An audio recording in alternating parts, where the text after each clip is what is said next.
everyone, welcome back to the channel. In this episode, we found ourselves with a $937 bankroll from the 1K we started with.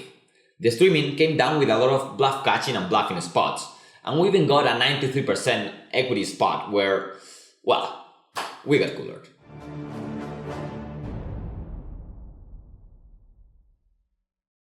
Here we open from UTG, get a call from the big blind.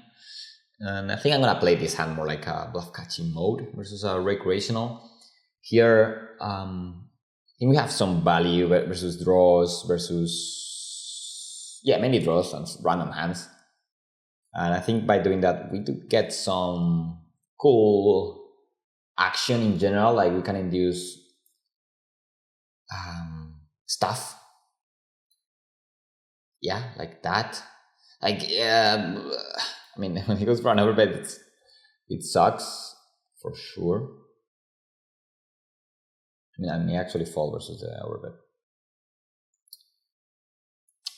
He's saying he's ripping like a straight or a triple.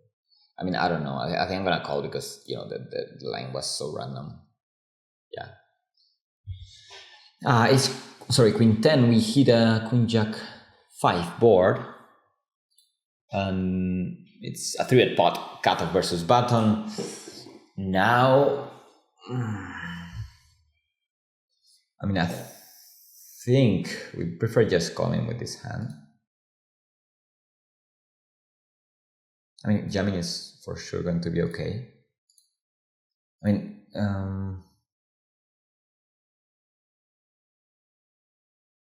yeah, I think calling is probably the play. Well,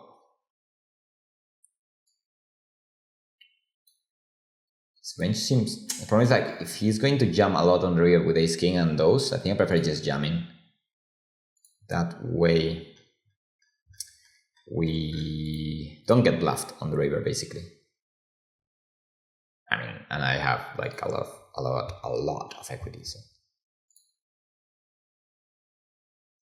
how bad can it be? It depends, like if he's an aggressive player I prefer jamming. If he's more of a passive one, I think calling is probably going to be the play because he will allow you to bluff more on the reverse. Ooh. Here though we have tens facing a 3-bet. I get from, yeah, it's a small sizing. I'm going to call for sure. And I'm not sure if guys will really play that size when they have kings, queens, jacks, right? They tend to go for bigger sizes. Also, his king. It's very likely that he has more of a range like aces, maybe, and then some other random hands. It's scary though, like if they go 3 streets here.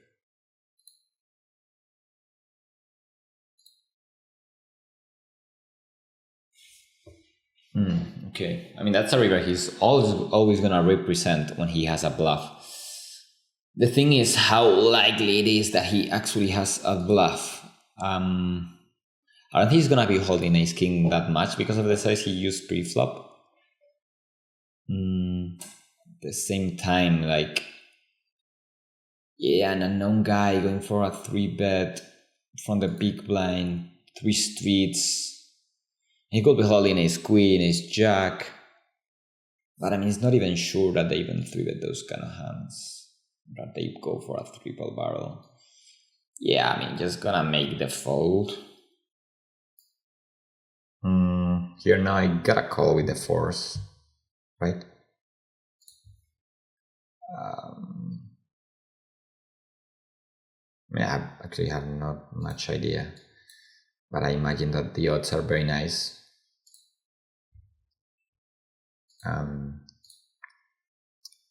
That is enough for me. Ooh, okay. Only aces. Only aces.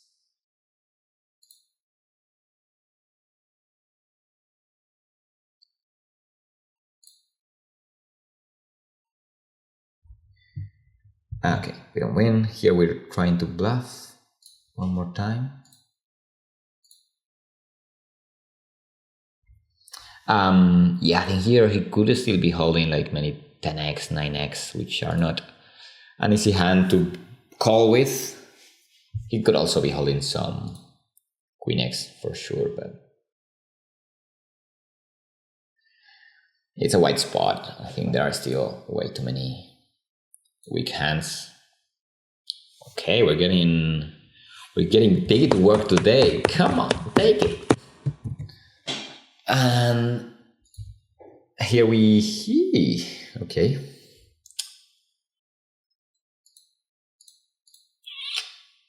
Good 3-bet. The problem that I find here is that I think his range is going to be super 10x oriented, like in terms of value. So I don't think it makes that much sense. I don't think I have enough flushes here really to dunk. So I think I'm just going to check back.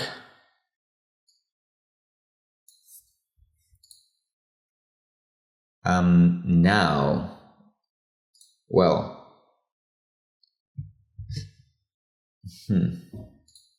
now it's weird because I prefer.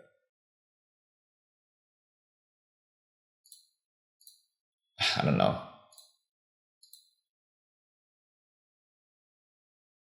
Yeah, I mean, his range looks very 10 and heavy. I don't know, maybe I should go small or check, trying to get a bluff. So King Queen, I will be 3-betting versus this loose guy. Let's try 16 big blind, see if he's still willing to call.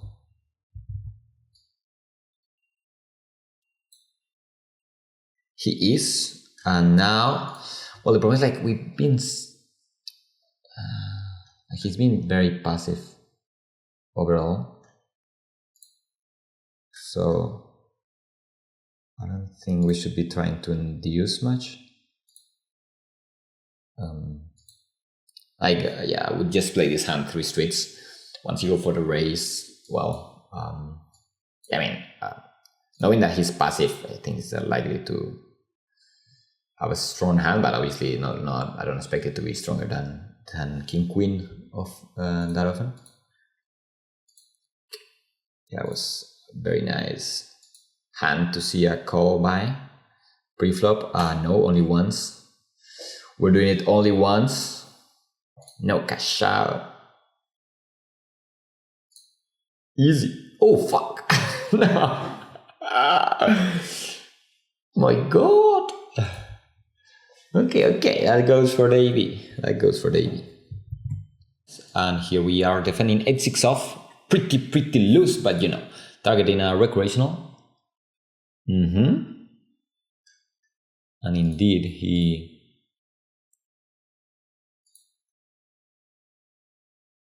donks. Here I could call or I could raise.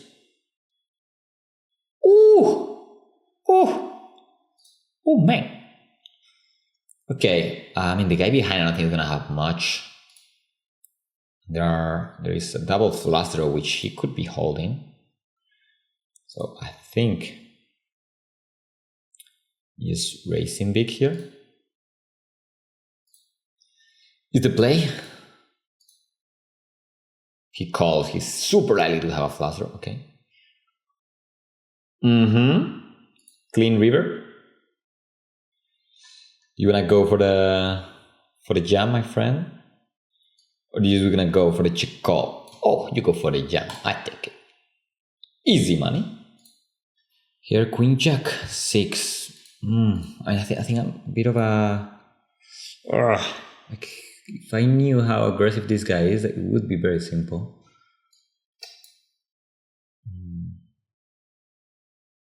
Going for the check.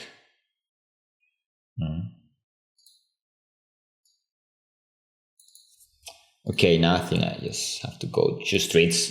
Way too strong. Ooh. Running hot.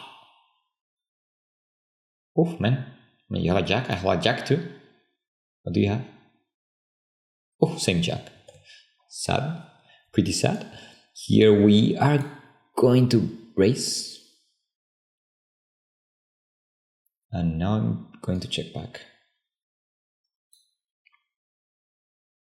Okay.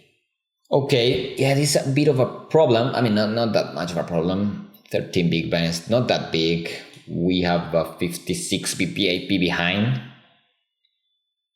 So yeah, we are calling. I don't think people will be targeting that much the recreational. So his range is going to be tighter than it should.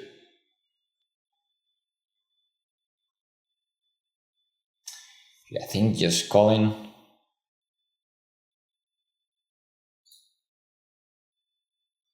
Okay.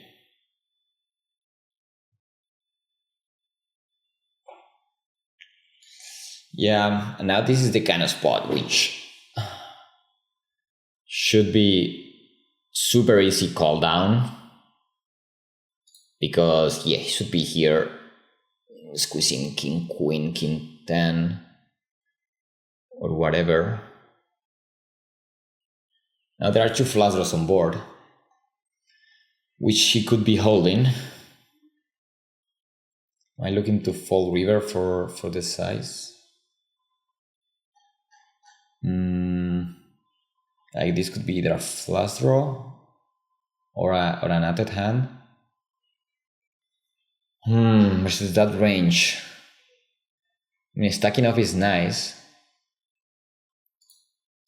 because we stack the rest of the flush draws.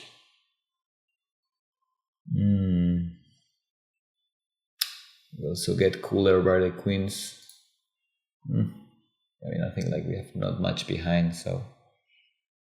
Oh, actually folds. Yeah, I was not expecting him to find many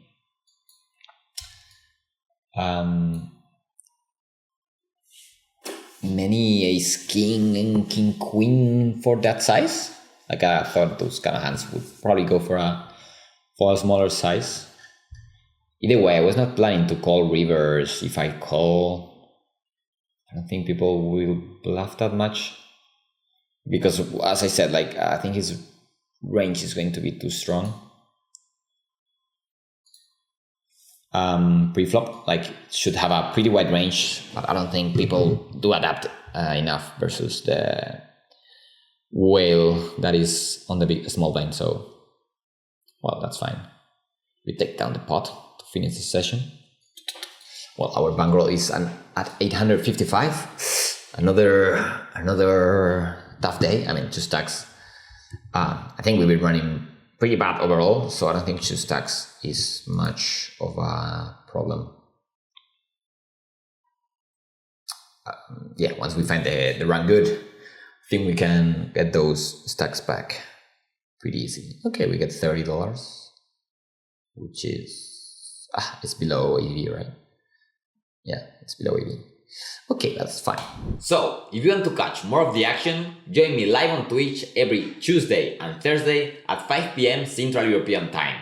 Also, feel free to ask any questions down in the comment section, because we want to release a Q&A video pretty soon. See you around!